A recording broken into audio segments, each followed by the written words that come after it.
ሰላም እንደምን አመሻችሁ። የመፍትሄ ለትውልድ የዩቲዩብ ፕሮግራም የምትከታተሉ ወገኖቼ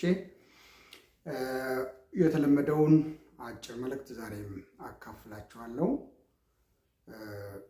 ዛሬም አካፍላችሁ የመልእክቴ ርዕስ እንዳትጸጸቱ ተጠንቀቁ በሚል ነው። በሉቃስ ወንጌል ምዕራፍ 15 ላይ ከቁጥር 11 እስከ 16 ባየነው ታሪክ ውስጥ ቁጥር 17 እና 18 ላይ እሱን ክፍል አነባዋለሁኝ። ቁጥር 17 ላይ ወደ ልቡም ተመልሶ እንዲህ አለ፣ እንጀራ የሚተርፏቸው የአባቴ ሙያተኞች ስንት ናቸው? እኔ ግን ከዚህ በራብ እጠፋለሁ ይልና ቁጥር 18 ላይ ተነስቼም ወደ አባቴ እሄዳለሁና አባቴ ሆይ በሰማይና በፊትህ በደልሁ የሚል ሐሳብ እናያለን። በዚህ ሁለት ቁጥር ውስጥ የምናየው ሁለት ነገር ነው። ይሄ ልጅ ሲቆጭ እናያለን፣ እንዲሁም ደግሞ ሲጸጸት እናያለን። ሲቆጭ ቁጥር 17 ላይ፣ ሲጸጸት ቁጥር 18 ላይ እናያለን። መቆጨቱና መጸጸቱ ምን ውጤት አመጣ? እሱን ዛሬ አብረን እናያለን። እግዚአብሔር አምላካችን ቃሉን እንዲያበራልን እንዲያስተምረን ከኔ ጋር እንጸልያለን። እግዚአብሔር የተከበርክ ንጉሳችን የተቀደስክ አምላካችን ሆይ በጌታችን በኢየሱስ ክርስቶስ ስም ስለዚህ ጊዜ ስለዚህ ቃል እናመሰግናለን። ይህንን ቃል እንድትባርክልን ጊዜውንም እንድትቀድስልን ቃልን እንድታስተምረን ለመንፈሳችን ምግብ እንዲሆን ለነፍሳችንም እንደዚሁ በጌታ በኢየሱስ ክርስቶስ ስም እንለምናለን። ሁሉ ለአንተ ክብር፣ ለእኛ ጥቅምና በረከት እንዲሆን በጌታችን በኢየሱስ ክርስቶስ ስም ከፍ ከፍ በልልን። ተባረክ በኢየሱስ ክርስቶስ ስም አሜን። በዚህ ክፍል ውስጥ ይሄ ልጅ እንደተጸጸተ እንደተቆጨ እናያለን። በአባቱ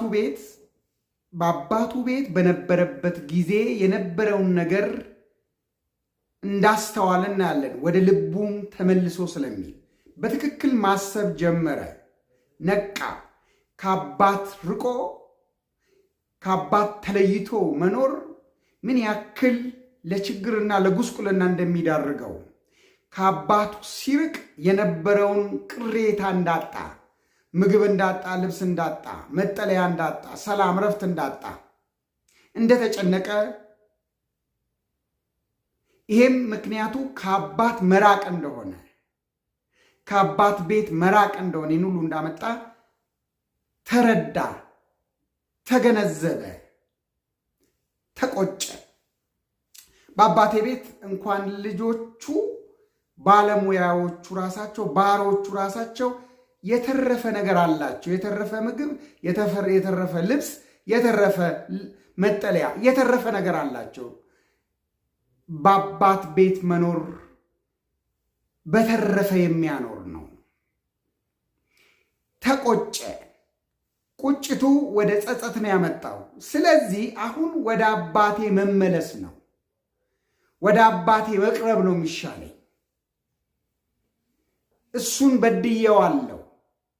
ስለዚህ ንስሐ ገብቼ ይቅርታ ጠይቄ ወደ አባቴ እቀርባለሁ፣ ወደ አባቴ እመለሳለሁ ሲል ነው ከዚህ ክፍል ላይ የምናየው። የሚያዋጣው ወደ አባቴ መመለስ ነው። የሚያዋጣው አባቴን ይቅርታ መጠየቅ ነው።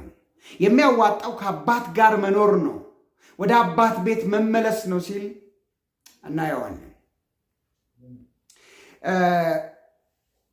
በዘፍጥረት ምዕራፍ 3 ላይ ቁጥር 8 እና 9 ላይ ስለ አዳምና ስለ ሔዋን ታሪክ ሁላችንም እናውቃለን። የሰው ዘር ጅማሬዎች ከእግዚአብሔር ፊት ለእግዚአብሔር ባለመታዘዝ፣ በእግዚአብሔር ላይ በማመፅ ከእግዚአብሔር ፊት በሸሹ ጊዜ በኤደን ገነት ውስጥ የእግዚአብሔርን ድምፅ ሲሰሙ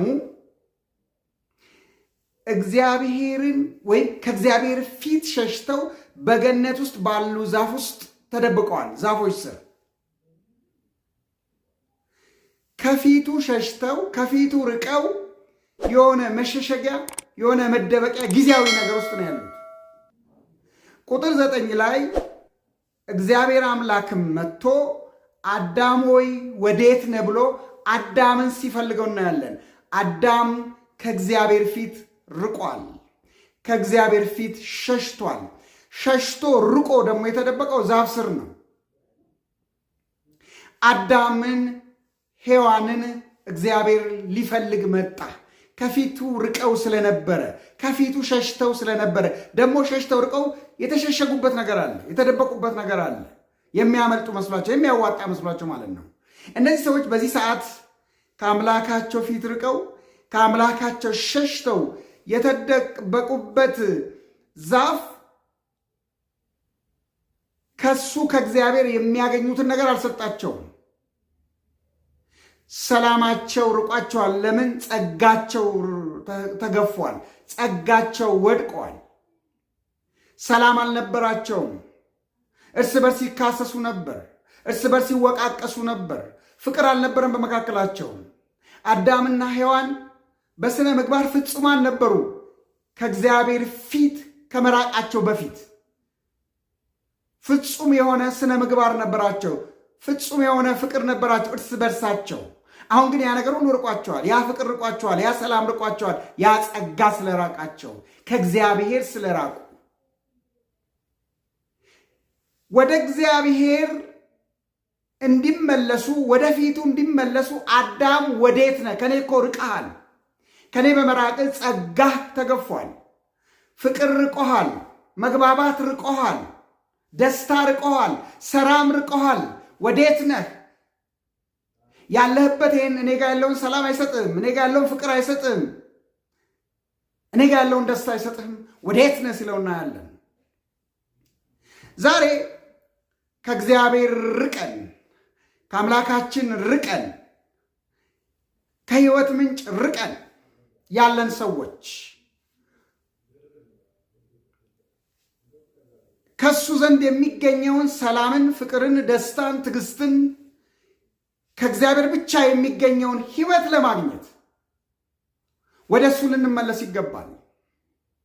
ተቆጭተን ተጸጽተን ከእግዚአብሔር ብቻ የሚገኘውን ሕይወት ለማግኘት፣ ከእግዚአብሔር ብቻ የሚገኘውን ሰላም ለማግኘት፣ ከእግዚአብሔር ብቻ የሚገኘውን እውነተኛና አጋፔ የሆነውን ፍቅር ለማግኘት ወደ እግዚአብሔር ለመመለስ ልንቆጭ፣ ልንጸጸት ይገባል።